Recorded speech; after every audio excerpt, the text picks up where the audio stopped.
एक बात बोलें, बद्रीनाथ में प्रकृति भी है और परमात्मा भी है।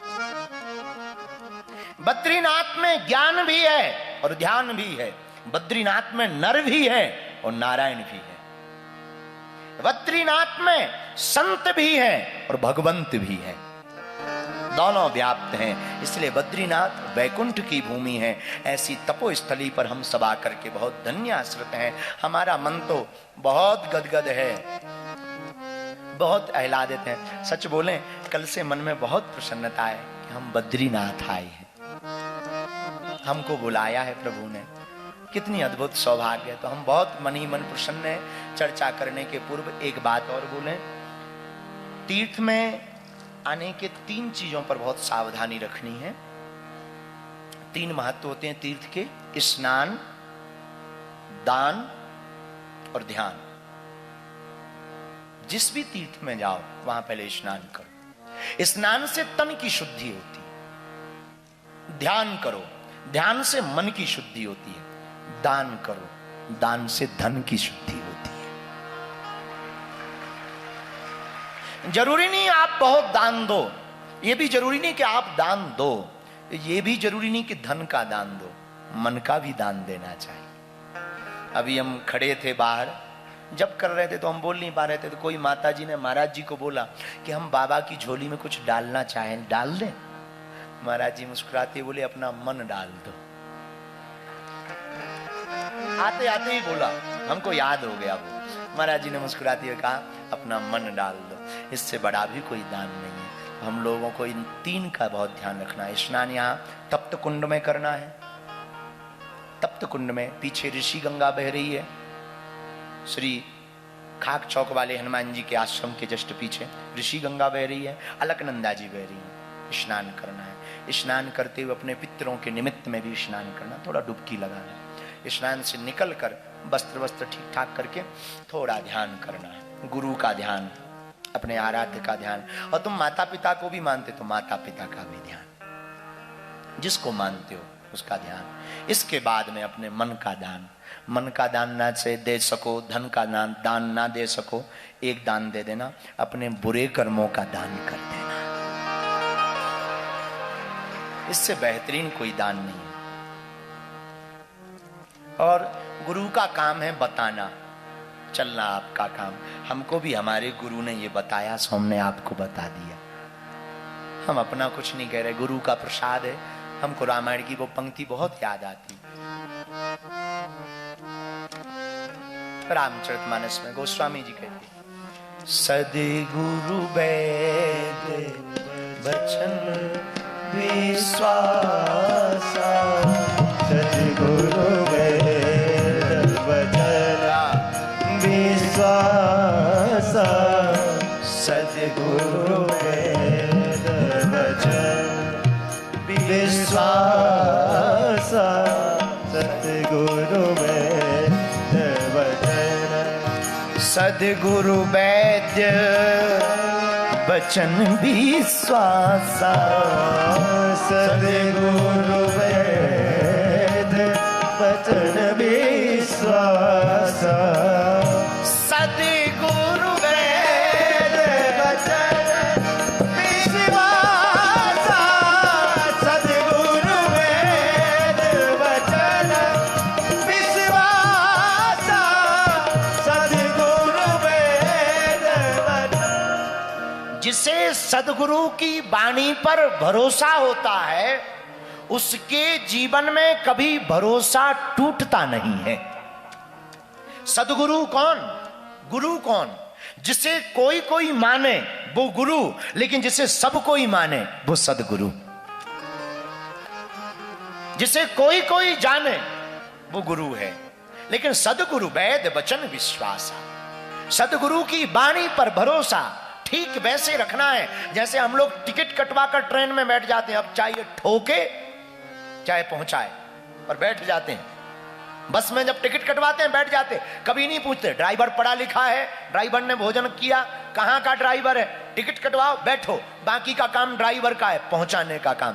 वैसे ही हम लोगों को भक्ति की टिकट और गुरु आज्ञा की टिकट कटवा कर गुरु के चरण में बैठ जाना चाहिए। मंजिल तक पहुंचाने का काम सद्गुरु का। लेकिन मेरे पागलो, आजकल हम लोग प्रोफेशनल बहुत हो रहे हैं। हमारा सूत्र आज का नोट कर लो, हम लोगों को प्रोफेशनल नहीं इमोशनल होना है। प्रोफेशनल में आप लोग सब कुछ जिंदगी बर्बाद कर रहे हो, थोड़ा सा इमोशनल होना है। इमोशनल का मतलब ये नहीं कि तुम गंभीर रहो, गंभीर ही देखना है तो आईसीयू में जाओ, गंभीर नहीं। इमोशनल का मतलब बहुत गंभीरता भी नहीं, इमोशनल का मतलब कोई भी चीज बहुत परिपक्वता के साथ हम जो कर रहे सो कर रहे। हमारी आदत है, हम जिसमें अब हम कथा में बैठे तो हमें बाकी का ध्यान नहीं, कथा से उठेंगे तो बाकी का ध्यान करेंगे कि हमने बोला क्या। बोलने वाला बुलवा जाता है, हम बैठे रहते। इसको कहते हैं डूबना। सदगुरु वैद वचन विश्वास, सदगुरु की वाणी पर भरोसा। हमें एक कथा याद आती है, हम अभी छतरपुर में थे तो संकट मोचन के पुजारी जी हमको महाराज जी बता रहे थे हाथीराम बाबा के बारे में। तिरुपति बालाजी में एक मठ है उत्तर भारतीयों का, मात्र एक मठ, हाथीराम बाबा का मठ। उनका नाम हाथीराम है, हाथी नहीं थे वो, स्वरूप हाथी जैसा था, थे महात्मा, इनके जैसे ही महात्मा, पर नाम उनका हाथीराम बाबा। उनका जन्म हुआ नागौर राजस्थान में।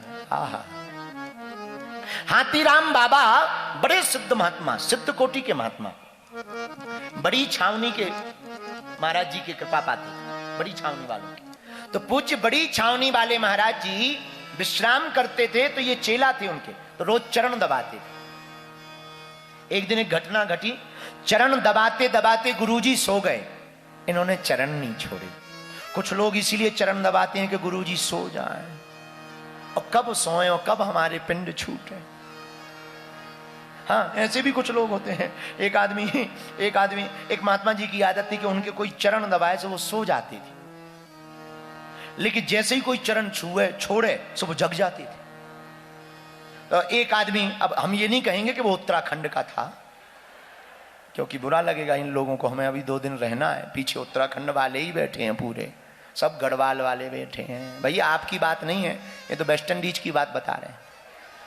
तो एक आदमी उत्तराखंड का, नाम चंगीलाल, गुरुजी की सेवा रोज करे।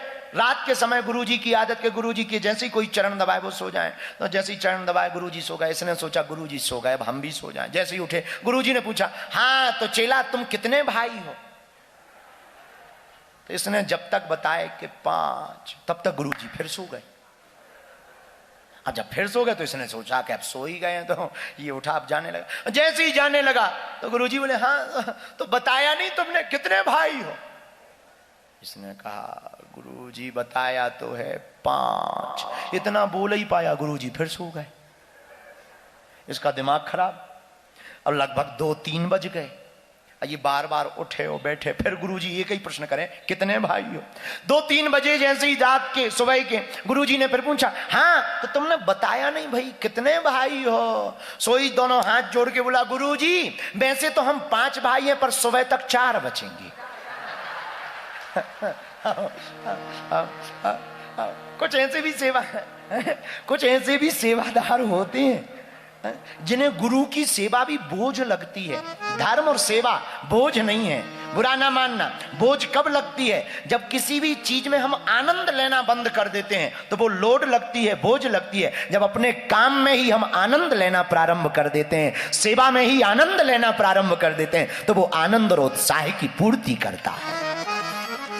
इसलिए आपको टेंशन से बचना है तो अटेंशन में रहिए, टेंशन से बचना है अटेंशन में रहिए। अटेंशन का मतलब सावधान, और सावधान कौन करवा सकता है? सावधान तो तुम केवल सदगुरु ही करवा सकता। और कोई हमसे पूछे बढ़िया सदगुरु के बारे में बताओ, तो हमें तो एक ही सदगुरु याद आते हैं, जय जय जय हनुमान गोसाई, जय जय जय हनुमान गोसाई। बोलो, कृपा करहु गुरुदेव की नाई, कृपा करहु गुरुदेव की नाई। श्री राम जय राम, श्री राम जय